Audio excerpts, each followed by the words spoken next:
नमस्कार. मी सुनील बबनराव येडे, R-Y industries कंपनीचा director म्हणून आहे. आज आमच्या भोसरी एम-आय-डी-सीमध्ये एक 4 युनिट आहेत. आम्ही आमच्या अ, उद्योगधंद्यामध्ये फूड रिलेटेडला लागणारे सगळे स्पेअर पार्ट आणि डिफेन्ससाठी लागणारी सामुग्री आम्ही आमच्या उद्योगधंद्यामध्ये चालू. हे आमचे वडील बबनराव बाबूराव नमस्कार. येडे यांनी आमचा उद्योगाचा पाया रचलेला आहे. त्यांच्यापासून जी सुरुवात झालेली आहे, एक लेथ मशीनपासून, आज आमच्याकडे बऱ्यापैकी CNC मशीन आहेत. नमस्कार. मी बबनराव बाबूराव येडे, आर-वाय इंडस्ट्रीजचा डायरेक्टर. मी ज्यावेळेला ह्या बिझनेसमध्ये आलो, एका ग्रामीण भागातून, खेड्यातून मी सर्व्हिसला लागलो टेल्कोमध्ये. आणि टेल्कोमध्ये असताना 26 जानेवारी 1980 साली मी माझा बिझनेस चालू केला. कारण मी सर्व्हिस करत असताना की मला असं सातत्याने जाणवायचं की आपण काहीतरी केलं पाहिजे, स्वतःच्या पायावर उभा राहिलं पाहिजे. सर्व्हिस किती दिवस करणार आपण. मग ह्या दृष्टीने तो विचार करत करत मी एक 10 बाय 10च्या रूममध्ये एक लेथ मशीन घेतली. लेथ मशीन म्हणजे थोडा पैसा एवढाही नसतो. मी ग्रामीण भागातून आलो होतो, खेडेगावातला असल्यामुळे बाकीच्या काही गोष्टी एवढ्या माहिती नव्हत्या. पण तरीसुद्धा धाडस करून मी एक बिझनेस चालू करायचा म्हणून एक लेथ मशीन घेतली आणि 10 बाय 10च्या रूममध्ये धंदा चालू केला. आणि हा धंदा चालू करत असताना मी जवळजवळ 10 वर्षे टेल्कोची सर्व्हिस आणि स्वतःचा बिझनेस चालू केला. आणि शेवटी माझा बिझनेस जसा वाढत गेला तसा मी मी टेल्कोचे चांगल्या पगाराची सर्व्हिस मी सोडली आणि माझ्या बिझनेसमध्ये मी स्वतःला झोकून दिलं. आणि मी स्वतः रात्रंदिवस स्वतः कष्ट करून तो बिझनेस वाढवत गेलो. आणि तो बिझनेस वाढवत असताना की माझ्या एक 10-15 वर्षापूर्वी बॅकला माझा मुलगा मला सपोर्टला आला. मग आम्ही दोघांनी मिळून तो एम-आय-डी-सीमध्ये एक प्लॉट घेऊन तिथं बिझनेस आमचा चालू केला.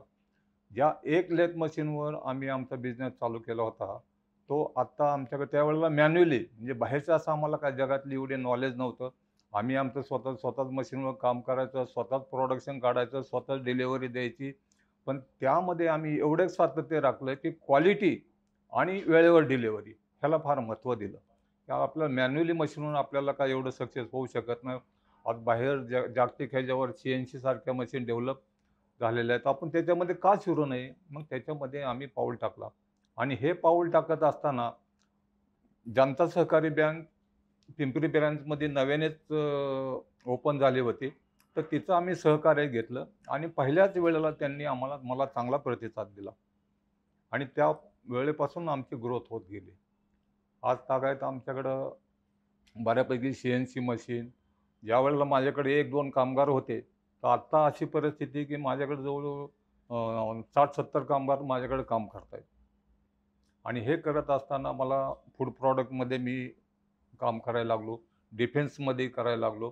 आणि ह्या ऑर्डर वेळेवर गेल्या, क्वालिटी गेली आणि त्याच्यामुळं पुढच्या सप्लायरचा सुद्धा आमच्यावर विश्वास बसला. क्वालिटी गेली पाहिजे, कामगारांना सांभाळलं पाहिजे, वेळेवर प्रॉडक्ट आपलं पोचतं झालं पाहिजे. त्या करत असताना म्हणून माझ्याकडे आत्ता प्रचंड अशा ऑर्डर आहेत. आणि त्याला कारण म्हणजे पुढची आमची प्रगती व्हायला कारण म्हणजे जनता सहकारी बँक.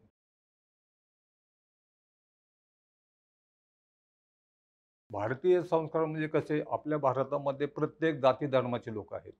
आणि ह्या लोकांना मी माझ्याबरोबर कामाला घेऊन त्यांना बरोबर त्यावेळेला मी कुठलाही भेदभाव मानला नाही की तो त्या जातीचा, हा ह्या जातीचा, किंवा आपला महाराष्ट्रीयनच माणूस पाहिजे असं कुठलाही विचार न करता सर्वांना बरोबर घेऊन त्यांच्यात मन मिळून मिसळून काम केलं. आज पहिल्यापासून आम्ही आमच्या वडिलांनी जे एक कामगारापासून सुरुवात केलेली होती, तर आज आमच्याकडे कमीत कमी एक 100-150 कामगार काम करतात. त्या कुटुंबाला आम्ही सांभाळून जी कामगार लोकं आमच्याकडे आज सायकलवरती येत होते, त्या सगळ्यांचं टू व्हीलर स्वतःची हक्काची घरं झालेली आहेत. जनता सहकारी बँकेने सुद्धा कामगारांना चांगल्यापैकी आम्हाला साथ देऊन त्यांची प्रगती केलेली आहे.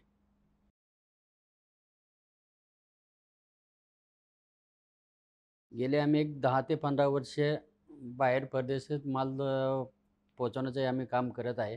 चांगल्या गुणवत्तेमुळे आम्हाला बाहेरचं कामाचं बऱ्यापैकी अनुभव आलेला आहे. आणि बाहेर जी कामं चालतात, ती कामं आपण जर इथे वेळेवर लक्ष देऊन जर केले, तर बाहेरचंही आपल्याला हे जे आता आपलं स्टार्टअप इंडिया भारत सरकारने चालू केलेलं आहे, तर त्याला बऱ्यापैकी वाव आपल्याला आहे. आत्मनिर्भर भारतामध्ये जशी आपल्या बाहेरच्या जगामध्ये आपण जे पाहतो, तिथं जे डेव्हलपमेंट आहे, ते डेव्हलपमेंट आपल्यामध्ये का होऊ नये? आणि आपली जे आहे ते केंद्र सरकारची आता जे हे आहे, की प्रत्येक नागरिक हा स्वावलंबी आणि आर्थिक परिस्थितीत सक्षम व्हावा, हे भारतीय आत्मनिर्भरची त्याची हे आहे. चंद्रयानाचं जे आता आपण भारताने जे यशस्वी उड्डाण हे केलेलं आहे, तर हे आम्हाला गोदरेज कंपनीकडून आम्हाला भेटलेलं ते कामं आहे त्याच्यात. आणि हे जे कोरोनामध्ये जे आम्हाला भेटलेलं होतं, आम्हाला माहिती नव्हतं की हे चंद्रयानावर आपल्याला लागणार आहे.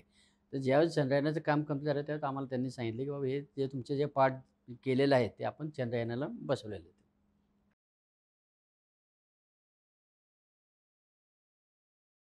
ह्या प्रवासामध्ये मला जवळ-जवळ एक 30-35 वर्ष झाली चांगली साथ मिळालेली आहे. आणि आम्ही जे सातत्याने सांगू, की बाबा माझा बिझनेस असा वाढतोय, मला अमक्या-अमक्या असं कर्ज पाहिजे, त्या बँकेने सहनिशा करून आम्हाला दिलं आणि कुठं अडवणूक केलेली नाही. कुठल्याही निस्वार्थीपणाने आम्हाला आत्तापर्यंत त्यांनी मदत केलेली आहे.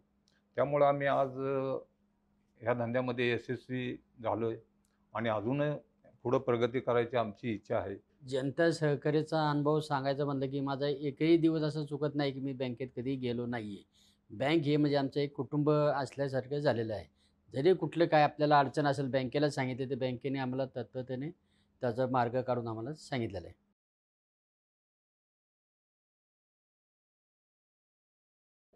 मी नवीन व्यावसायिकांना एवढंच सांगू इच्छितो, की प्रत्येकाने नोकरीच्या पाठीमागे न लागता आपल्याला ज्याच्यात नॉलेज आहे किंवा आपण हा व्यवसाय करू शकतो, तो व्यवसायामध्ये तो चालू करून स्वतः त्याचा अनुभव घेणं आणि स्वतः त्याच्यामध्ये स्वतःला झोकून देणं आणि दुसऱ्यावर न अवलंबून राहता स्वतः त्याच्यामध्ये अनुभव असल्यामुळे स्वतः त्याची क्वालिटी राखणं किंवा वेळेवर डिलिव्हरी देणं, की आपला जो कोण सप्लायर आहे त्याच्याशी कसं संगनमताने काम करणं, विचार करून हे करणं, ऑर्डर देणं, की जे आहे ते मेहनत हे फार महत्त्वाचे आहे. दुसऱ्यावर अवलंबून न राहता स्वतःला ज्ञान असेल तरच त्या व्यवसायात शिरलं पाहिजे. अन्यथा माझ्याकडे पैसा आहे म्हणून मी तो व्यवसाय करतोय, असं चालत नाही आणि त्यांनी व्यवसाय हा हे होत नाही. स्वतःला पैसा तर हा पाहिजेलच, पण स्वतःला त्यातलं नॉलेज पाहिजेल काय? नॉलेज असेल तर तुम्ही त्याच्यात सक्सेस होऊ शकता. आणि तुम्ही तुमच्याबरोबर जे काही साथीदार असतात, जे काही कामगार असतात, त्यांना बरोबर घेऊन तुम्ही पुढे गेलं पाहिजे. जनता सहकार्याने आज यशस्वीरित्या जे आज 75 वर्षात पदार्पण केलेलं आहे, त्याच्याबद्दल त्यांच्या पुढील भावी वाटचालीसाठी आमच्याकडून शुभेच्छा. बँकेने जे आहे आता अमृत महोत्सवी वर्ष त्यांचं चाललेलं आहे. तर त्यामुळं त्यांना माझं पूर्ण सहकार्य, पाठिंबा आहे आणि त्यांनीच असंच कस्टमर हे करून पुढं लोकांना घडवावं. बँकेमुळं लोकांचं प्रगती होईल आणि त्यांनी अशीच पुढं प्रगती करावी अशी मी सदिच्छा हे करतो. बँकेला जशी 75 वर्ष पूर्ण झाली तशी मी आज 75वी मध्ये पदार्पण करत आहे. जनता बँकेला खूप खूप शुभेच्छा. धन्यवाद. बँकेला त्यांच्या अमृत महोत्सवानिमित्त खूप खूप शुभेच्छा. धन्यवाद.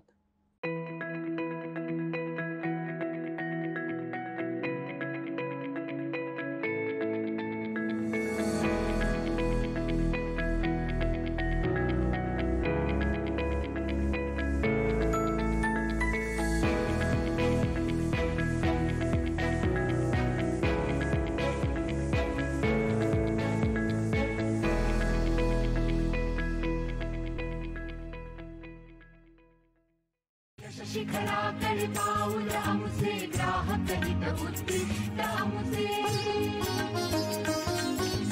उदात्त हेतू पक्की तत्वे आधुनिक तरीही विचार आमचे. जनता सहकारी bank limited Pune, multi state scheduled bank.